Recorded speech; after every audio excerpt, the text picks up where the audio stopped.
है कि कारखानों के नाले गंगा और यमुना में पड़ रही। वजीराबाद और ओखलाबाद के बीच में 22 नाले दिल्ली के बलमूत्र के यमुना में पड़ जाते हैं। मेरी समझ में भारतीय किसान भानु और राष्ट्रीय अध्यक्ष भानु प्रताप की समझ में केवल आजाद हुए राजनेता और आजाद हुए उद्योगपति, इस किसान मजदूर को अभी तक आजादी नहीं मिली है। यहाँ लूट पाट मचा हुआ है कि जो रुपया दे दे करोड़, उसका मकान बच गया, जो नहीं दे उसका मकान टूट गया। राइफल चटकाने से राष्ट्रीय सम्मान नहीं होता। दास ने लिखा है कि बड़े भाग मानुष तन पावा, सुर दुर्लभ सदग्रंथ तन गावा, ईश्वर अंश जीव अविनाशी, चेतन अमल सहज सुखरासी। ये बहुत कीमती मनुष्य है, लेकिन पैसे के चक्कर में इन राजनेताओं ने ऐसा बवंडर, खुद भी इतना बल रखते हैं कि शासन न सुने प्रशासन न सुने तो हम अर्जुन बन जाएंगे। मांग थी भारतीय किसान भानु की कि चौथा स्तंभ यदि घायल हो जाए तो 2 करोड़ मुआवजा, और यदि शहीद हो जाए तो 4 करोड़। 3 महीने में हमारी बातें नहीं मानी तो महाभारत होगा। पश्चिमी उत्तर प्रदेश में लगातार हो रहे जमीनी अधिग्रहण को लेकर किसानों के साथ हो रहे उत्पीड़न को लेकर जनपद बुलंदशहर के झाझर में किसानों ने एक महापंचायत का आयोजन किया, जिसमें भारतीय किसान यूनियन भानु के राष्ट्रीय अध्यक्ष मुख्य अतिथि के रूप में शामिल रहे। जहां किसानों ने जमीनी अधिग्रहण को लेकर प्राधिकरण द्वारा लगातार किए जा रहे सौतेले व्यवहार को राष्ट्रीय अध्यक्ष भानु प्रताप सिंह के समक्ष रखा। इसके साथ ही मीडिया कर्मियों से हुई वार्ता में क्या कुछ कहना था भारतीय किसान यूनियन के पदाधिकारियों का, देखिए हमारी इस खास रिपोर्ट में।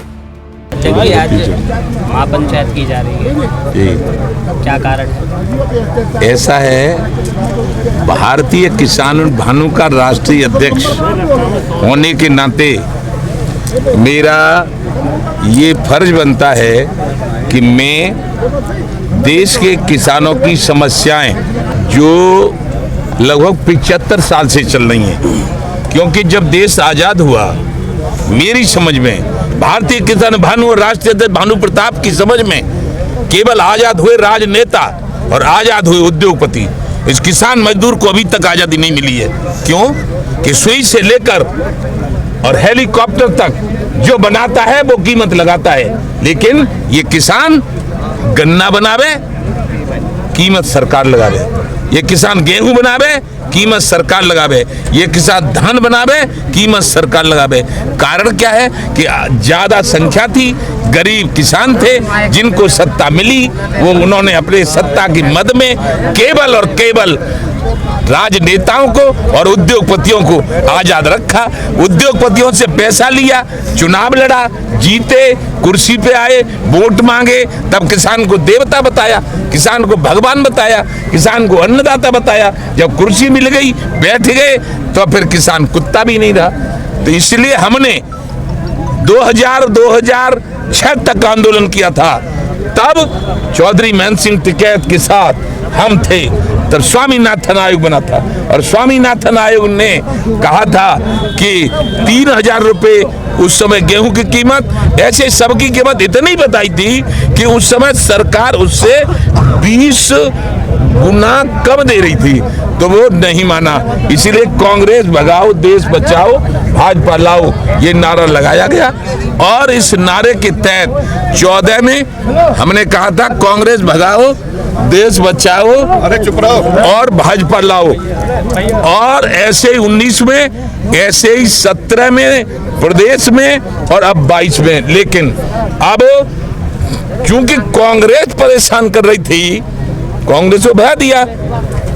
अब हमारी सरकार हमने बनाई है, तो हम उनसे ये निवेदन करते हैं कि इस 80% किसान को क्यों लुटवा रही हो? अभी सब बता रहे थे यहाँ लोकल में कौन से मकान को चाय जब तोड़ दिया जाता है, और उस कोई सुनता नहीं, कोई समझता नहीं।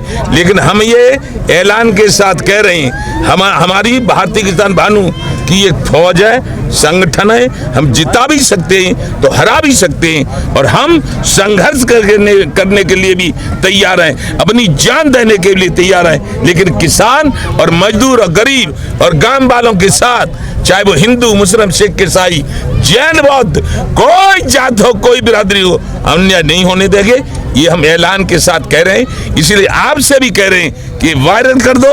ये गौतम बुद्ध नगर, ये बुलंदशहर, ये झाझर, ये जो हवाई अड्डा बन रहा है, जो एयरपोर्ट बन रहा है, इसके आड़ में तमाम किसान गरीब मजदूरों को परेशान किया जा रहा है।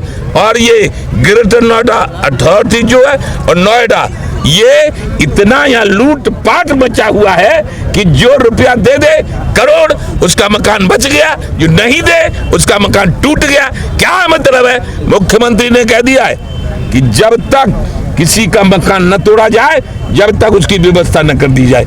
माननीय मुख्यमंत्री से हम बात करते हैं, क्यों कि ऐसा संत मुख्यमंत्री हमने तो 50 साल में पहली बार देखा है, जो त्यागी है, तपस्वी है, दयावान है और निर्भीक और निडर है, लेकिन उनके पास तक बात पहुंच नहीं पाती। बीचे बीचे अधिकारी जो भ्रष्ट हो गए वो भ्रष्टाचार कर रहे हैं, लेकिन हम तो गांव गांव जगह जगह और हर जिले और देश, पूरे देश में घूम रहे, और जहां भ्रष्टाचार होता है उसकी शिकायत माननीय मुख्यमंत्री से, दूसरे प्रदेशों में होता है तो कृषि मंत्री नरेंद्र तोमर, राजनाथ सिंह, अमित शाह से करते हैं, और खुद भी इतना बल रखते हैं कि शासन न सुने, प्रशासन न सुने, तो हम अर्जुन बन जाएंगे, अर्जुन, और हमारी आवाज, हमारा बाण होगी, और ये सब हमारे पदाधिकारी गांडीव होंगे। जो हमारी नहीं मानेगा उसको किट दबाएंगे, पिट हराएंगे, और जिसका आदेश करेंगे उसको सिट जिताएंगे। जो किसान की बात करेगा अब वो ही देश पर राज करेगा, और जो हमसे टकराएगा और जब होगा संपन्न किसान तभी बनेगा देश महान। बोलेंगे भी बैठ जाओ ये। और सुनो, माइक से कुछ मत बोलो। और हमारी मांग है, डिबेट चल रही है, बैठ जाओ सब। और एक और सुनो, हमारी मांग है किसान आयोग का गठन किया जाए। किसान आयोग का अध्यक्ष किसान होगा, किसान और फसलों के जो किसान होंगे वो सदस्य होंगे, वही तय करेंगे कि किस भाव गेहूं और किस भाव गन्ना और किस भाव धान बेचा जाए। वो सरकार को खरीदना पड़ेगा। उसके बाद 1 मिनट, उसके बाद 75 साल की किसान विरोधी नीतियों के कारण जो कर्जदार है किसान, वो केंद्र सरकार माफ कर दे। उसके बाद यदि किसान दुर्घटना में मरे तो 1 करोड़ रुपया दिया जाए केंद्र सरकार के द्वारा। और यदि आंतरिक सुरक्षा में लगी पुलिस वाले कहीं भी शहीद हों तो उनको 2 करोड़ रुपया। दूसरी, जब हम 26 जनवरी में चिल्ला बॉर्डर पर थे तब पुलिस वाले घायल हुए थे और मीडिया वाले घायल हुए थे। भारत का संविधान और भारत का संसद कहता है कि मीडिया चौथा स्तंभ होता है। फिर कहां चला गया चौथा स्तंभ? पहला स्तंभ मजा मार रहा है, दूसरा, तीसरा और चौथा स्तंभ रिपोर्ट लेने जाता है, घायल हो जाता है, कोई नहीं सुनता। हमारी मांग थी भारतीय किसान भाइयों की कि चौथा स्तंभ यदि घायल हो जाए तो 2 करोड़ मुआवजा, और यदि शहीद हो जाए तो 4 करोड़ मुआवजा दिया जाए केंद्र सरकार के द्वारा, और पास कर दिया जाए। सरकार किसी की भी रहे, किसान को 1 करोड़, पुलिस को 2 करोड़, और मीडिया चौथे स्तंभ को, लोकतंत्र का चौथा स्तंभ मीडिया है, इसलिए 4 करोड़। और जिनके बल पे ये संसद चलती है, विधानसभाएं चलती हैं, उद्योगपति उद्योग चलाते हैं, अडानी अडमानी अरबपति और खरबपति हो गए, हम किसान खेती करते हैं।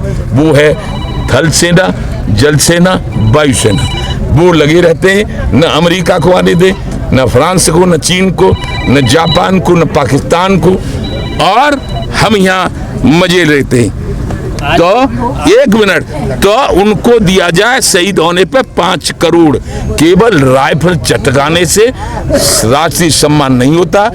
जब 5 करोड़ मिलेगा शहीद के परिवार को तो वो अपना मकान बना पाएंगे और अपने खा पाएंगे, ग्रेटर नोएडा में पढ़ पाएंगे, और फिर बड़े होने के बाद जब सेना में जाएंगे तो उन्हें विश्वास होगा कि हम शहीद हो जाएंगे, तब भी हमें पूरा सम्मान मिलेगा।